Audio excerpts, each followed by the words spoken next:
tassa bhagavato arahato samma sambuddhassa. Namo tassa bhagavato arahato samma sambuddhassa.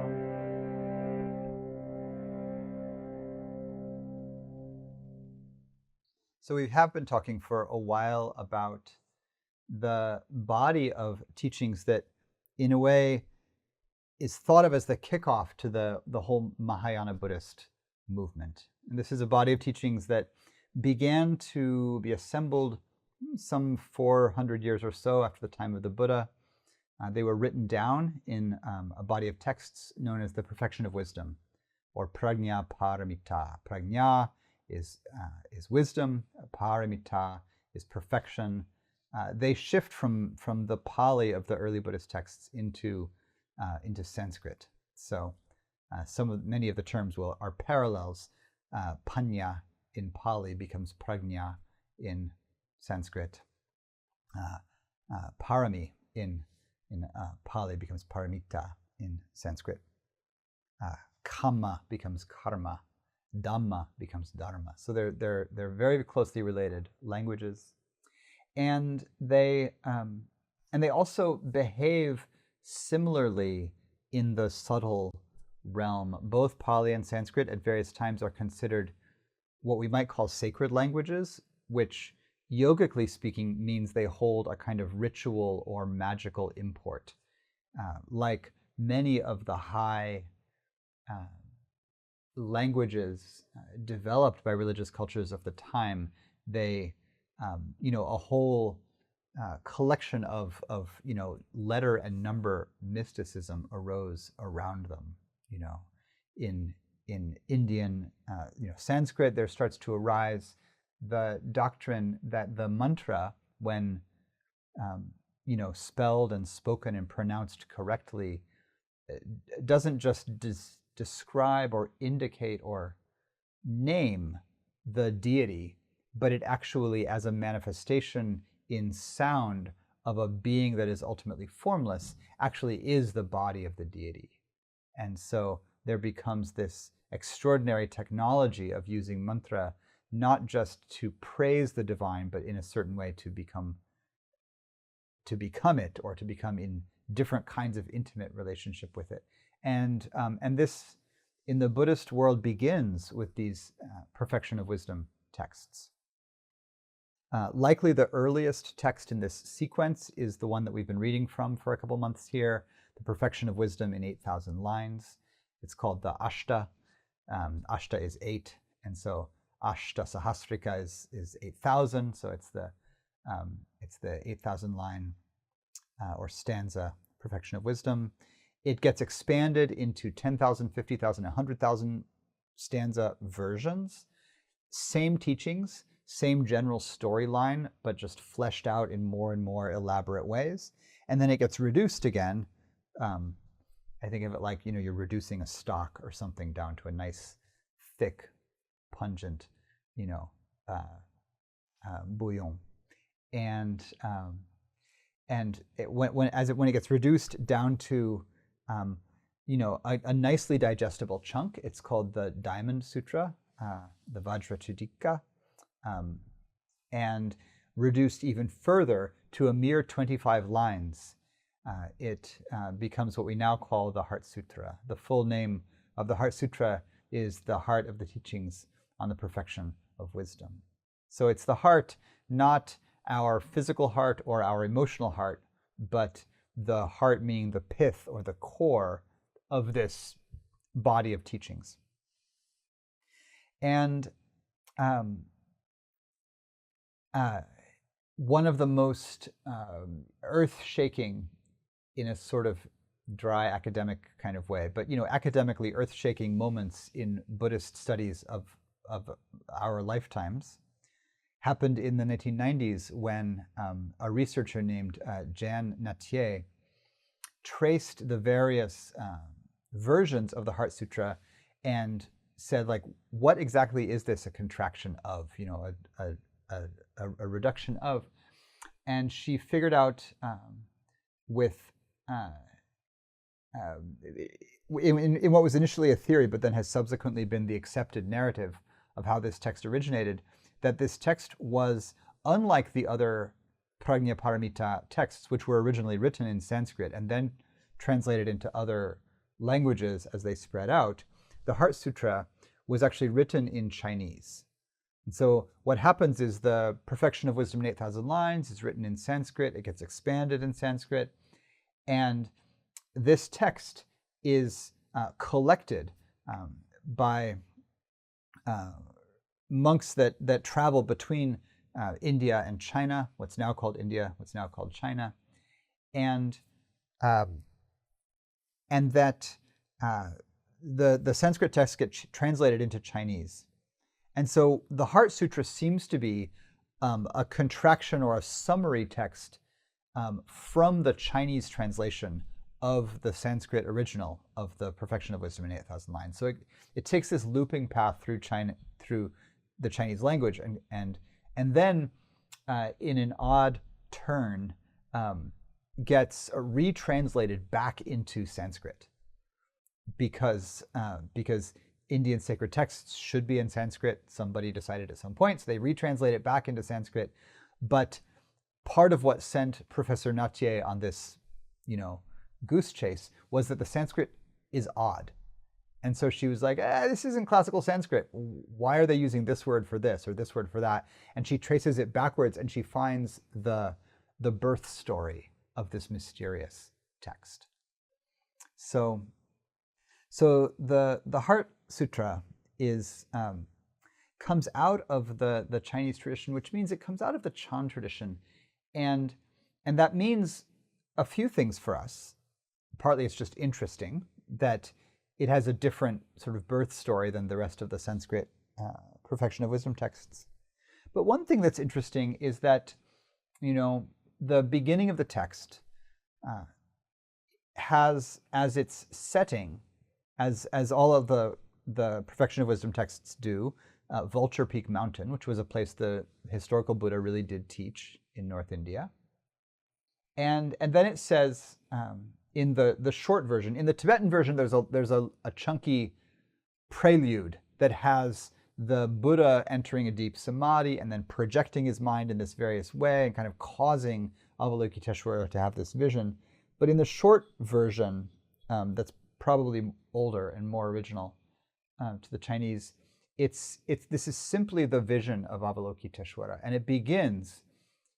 Many of you know this text if you've done, particularly if you've done any Zen practice, you probably know this text. Noble Avalokiteshvara, while practicing the profound practice of Prajnaparamita, or the perfection of wisdom, looked deeply into the 5 skandhas. That's the Sanskrit. Khanda is the Pāli, it's the aggregates. Looked into the 5 aspects of experience and saw that they were all empty and was freed from suffering. And then Avalokiteshvara speaks, "O Shariputra, form is emptiness. Emptiness is form. Form is not other than emptiness. Emptiness not other than form. Feelings, perceptions, formations, and consciousness all are like this." So this text becomes very, very, very central in the Chan and Zen lineages. And I first encountered it doing Zen practice. Not to out you, but Joni and I were both at Mount Baldy Zen Center in the early 90s, a very long time ago, with a difficult and problematic Zen teacher.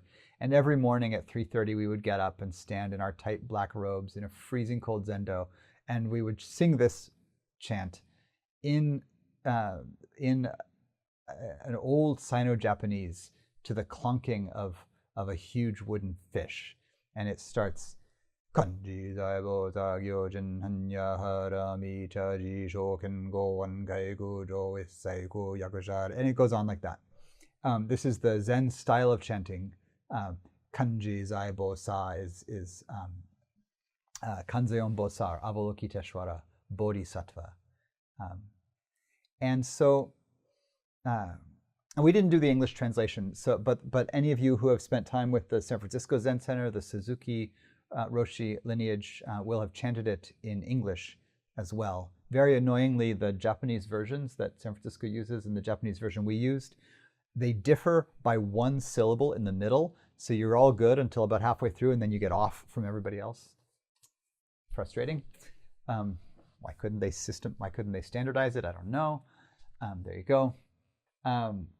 And so the beginning of the text has Avalokiteshvara, who is the bodhisattva associated with the quality of compassion, entering meditation and investigating the aggregates, right? The 5 aggregates: form, feeling, perceptions, formations, and consciousness, and finding that they are all empty. This is the core teaching that we've been looking at. The core insight of the perfection of wisdom is the insight into shunyata, or the quality or the mark of emptiness, that everything is marked by, or that it's carried by everything. So who is Avalokiteshvara? Avalokiteshvara is the Sanskrit name of the Bodhisattva Kuan Yin. It's the same being. Now, this is a being that occurs in different mythos in different ways. So in the Tibetan system, you'll often see the picture of Avalokiteshvara with like a huge halo of 1,000 arms and hands, with an eyeball in the center of each hand, and a whole stack of heads to boot. But in the Chinese system, you'll see Kuan Yin, clearly female, either seated or riding a dragon through the waves, often carrying a willow wand and a vase with the nectar of immortality, or the deathless.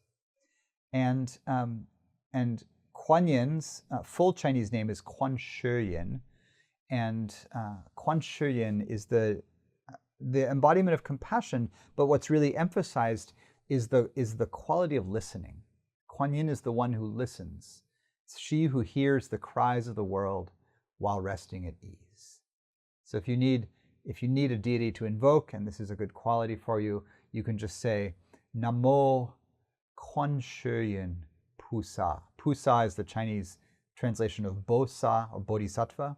It becomes Bosa in the Japanese, Pusa in the Chinese. Namo Kuan Shi Yin Pusa. And those of you who've been around here for a while, we sing this mantra quite a bit, quite often. And if that's too long, if your crisis is moving faster than that, you can just say Kuan Yin Pusa, Kuan Yin Pusa, and that'll do. Just crying out help, also, if you're really brief.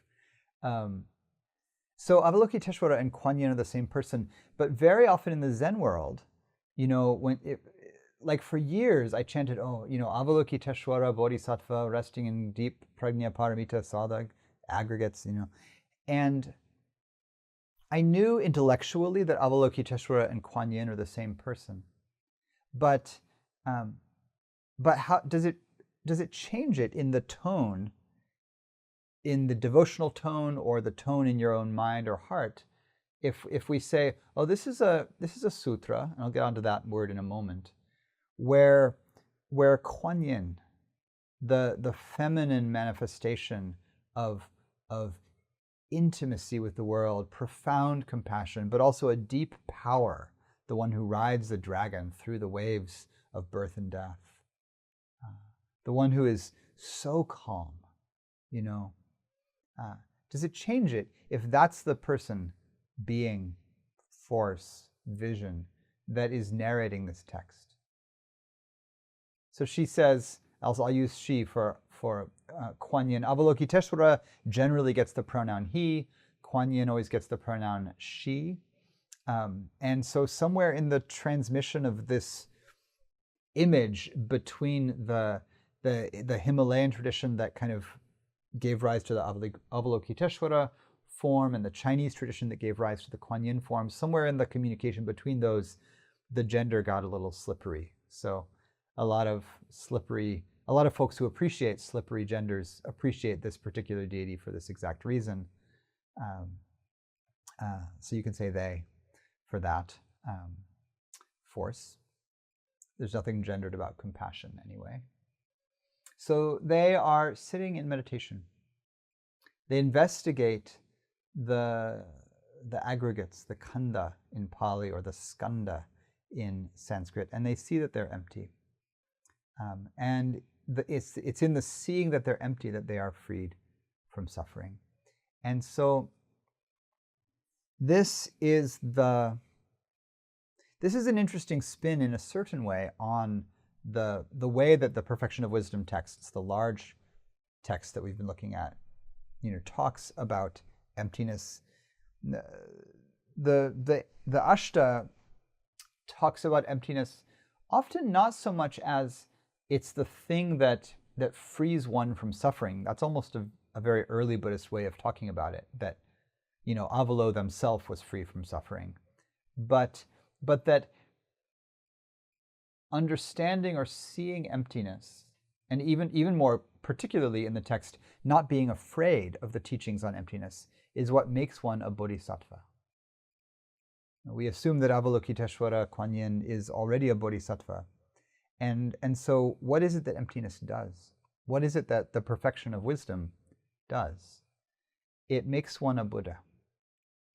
The perfection of wisdom, prajna paramita, becomes itself a feminine goddess. So there's two goddesses in this text. There's the one doing the practice, and then there's the one who is, in a certain way, the object of the practice.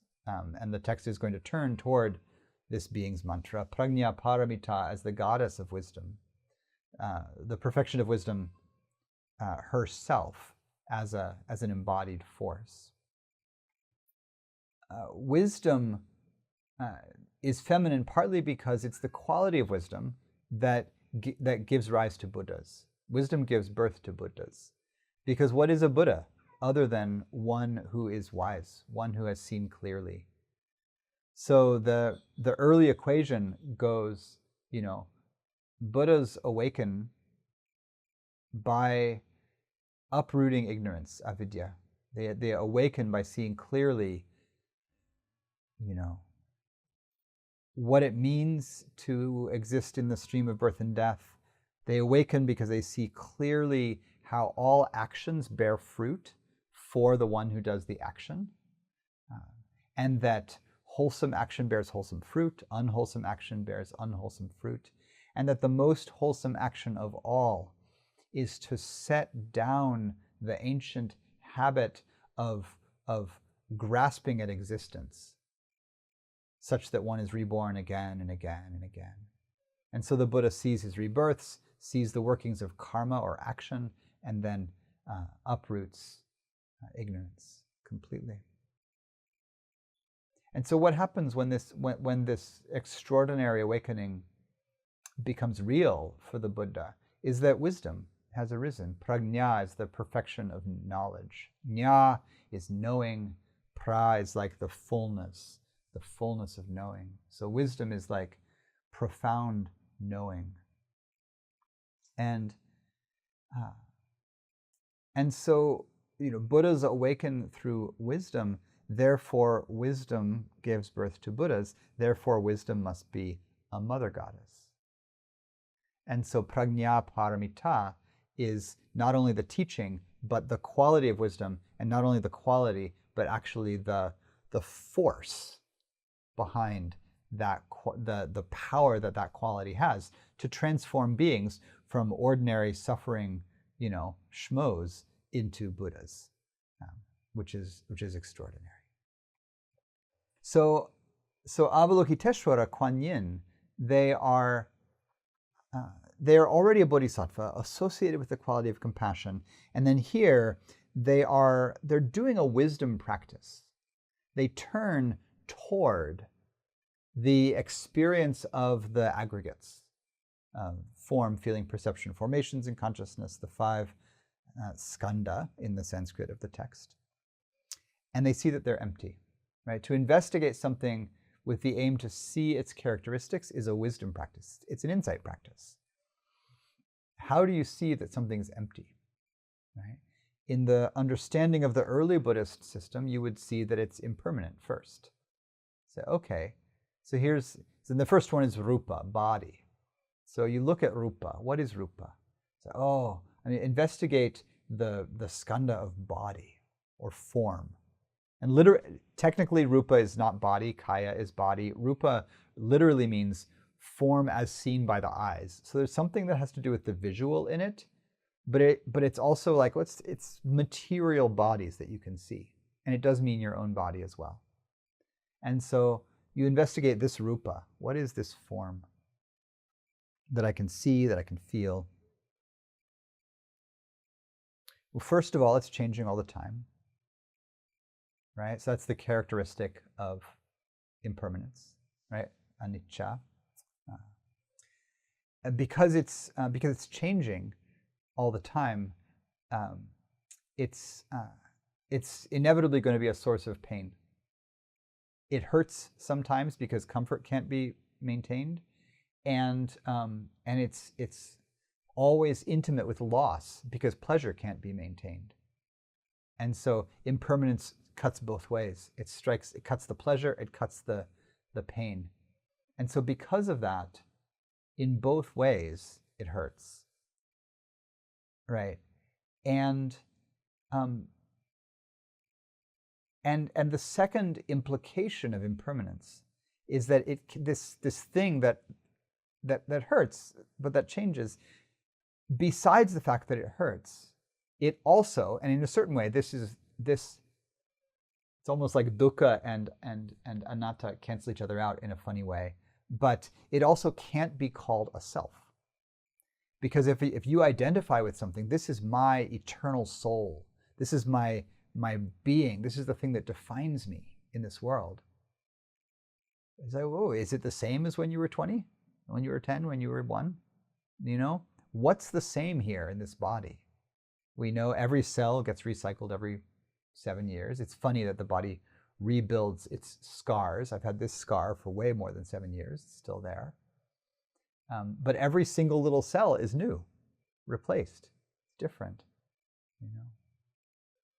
And so these are the three basic characteristics, right? It's impermanent, it's unsatisfying or can't be ultimately satisfying, and it can't be a self because it's slipping through your fingers like water, you know. And if all of that is true, then how do we understand all of the narratives and the sense of self and the sense of identity and purpose and the whole story of this body? How could I understand that? And the insight that Avalokiteshvara Kuan Yin comes to is that all of those stories are you know, temporary fictions based in, you know, changing conditions. And the Buddhist way of saying that is that they're empty, right? They're empty of solidity, empty of certainty, empty of permanence, and they're empty of being isolated from everything else, you know. So, you know, one of the things this body does is it has allergy attacks when the dry grass grows tall in about May around here. And it does that relatively consistently, such to the point where I might, you know, stitch it into part of my narrative, right? Oh yeah, you know, this body does that, right? But what does that mean? You know, what does that narrative mean? And how does it define me? And is it really permanent? And, you know, it turns out it's just empty. You know, it's actually just a way of describing the fluctuating relationship between this organism and the organisms around it, my friends, the grasses. And we just have this little thing we do every spring, you know, and it changes every year. And some years it actually doesn't happen. And, you know, it's empty. It's empty of certainty. It's empty of permanence. It's empty of any sense that this body is separate from its environment, you know. Everything about my social role as a teacher depends on you pretending that you're students right now. Are any of us any of those things? Like fundamentally, permanently, forever? No, I wasn't your teacher 20 years ago, 30 years ago. I wasn't anybody's teacher 50 years ago. And I might not be tomorrow, you know, because I might be dead or retired or I don't know. right? We have no idea. We have no idea. And so anything we might try to stick ourselves to, I'm this thing, it just falls apart. The story just falls apart if you look deeply enough. And Avalokiteshvara is looking deeply, right? That's kind of their jam. It's what you do if you have 1,000 eyes. You look really closely at everything that you touch. And so Avalo says, oh, this form, it's empty. It's empty of all those things. But she goes further, because Kuan Yin says, okay, so the body's empty. That's actually a relatively straightforward, almost early Buddhist kind of realization. Emptiness is kind of just like another way of saying those three characteristics of impermanent, unsatisfying, and selfless. But then Kuan Yin does the maneuver that doesn't really get explained by the Buddha in the early texts, in the early turning of the wheel. Kuan Yin does the marvelous maneuver of taking that investigation that just saw that form was empty and flips it around and says, yeah, well, what about emptiness? Is emptiness real? Maybe everything has the true nature of emptiness. Emptiness is the thing we all are. Emptiness is God, And she looks at emptiness and she sees that emptiness is a doctrine, emptiness is a story, emptiness is a meditative state, emptiness is a mystical experience, emptiness is a philosophical explanation, emptiness really makes sense, emptiness explains a lot, and emptiness is even a cause of liberation, but all of those things are still empty.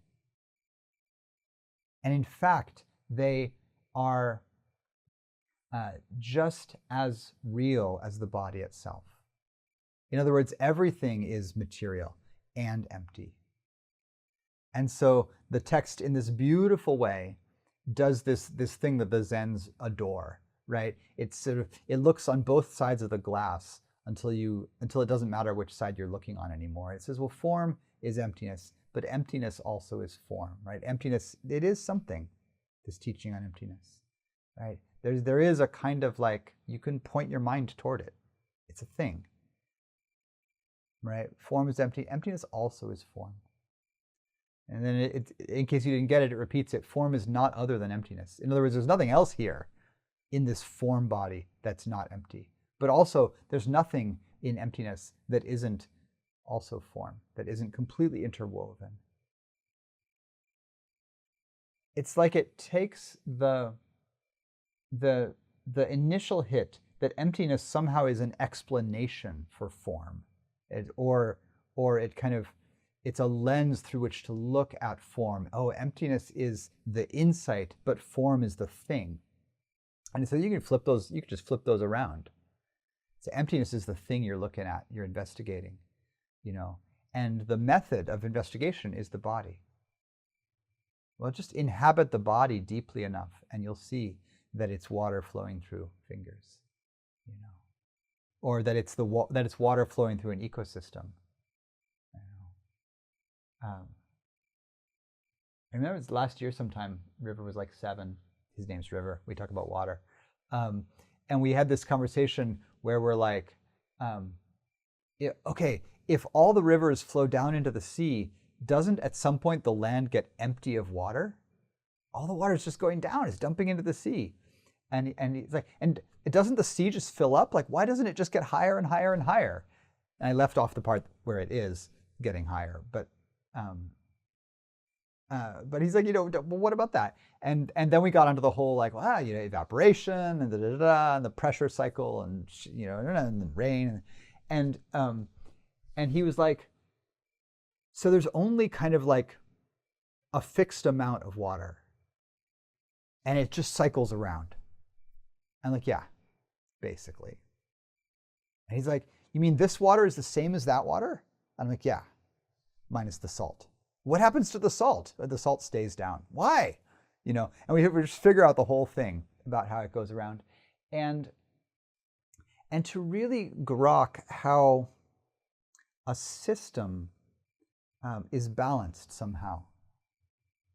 And I think that there's this way that part of what this what the perfection of wisdom points us toward is in, again and again, all these different ways that we've been looking at, it pokes at, that's not the right verb, it disrupts profoundly the way that even in relation to awakening and freedom and, healing in various ways, we don't easily take the process far enough. We say, oh, I've become healed by replacing unwholesome habits with wholesome ones. Good on ya, right? I did it. I fixed my bad habit with a good habit. And we very often, the Buddha would say this is not an insight of the Mahayana, the Buddha would say this, that one of the main pitfalls in spiritual practice is not to go far enough, is to get satisfied with some halfway goal. Oh, I solved my ethical problems and now I'm ethical and I'm happier and I'm not causing harm. Like, whew, did it. Done. And the Buddha would say, that's like someone who thinks they're in search of heartwood, is going in search of heartwood, comes upon a great tree possessed of heartwood, but instead of finding the heartwood, strips away the leaves and goes away. That person will not be able to build what they want. And then it says, oh, somebody says, oh, just ethics, it's not enough. I want more. And they develop the meditative absorptions. Say, oh, I deep samadhi, I'm so quiet. And they say, oh, I did it. I've attained freedom. My mind can get really quiet. And the Buddha says, that's like someone who, seeking heartwood, finds a great tree possessed of heartwood, and cuts off the branches and takes them away thinking that they're heartwood. They're not the heartwood. And it goes on toward, all the way to like the heartwood of the tree is the thing that you're looking for. And the heartwood is the complete undefiled freedom of heart through liberation, right? Prajna paramita, the perfection of wisdom, not halfway wisdom, but the perfection is really the heartwood. And so the Buddha says, don't stop halfway. And so the perfection of wisdom teachings, they say, oh, even the way that the early Buddhists you can kind of slip into a sort of purification model. Like if I only get everything right, if I let go enough, if I renunciate enough, I know that's not the right verb, but I like it. I'll be good. I'll be good to go, And what the Heart Sutra says is, you're getting close, but watch out for forgetting that all of the doctrines and the tools and the practices that got you there are like the raft that got you across the stream. Don't carry the raft once you're there.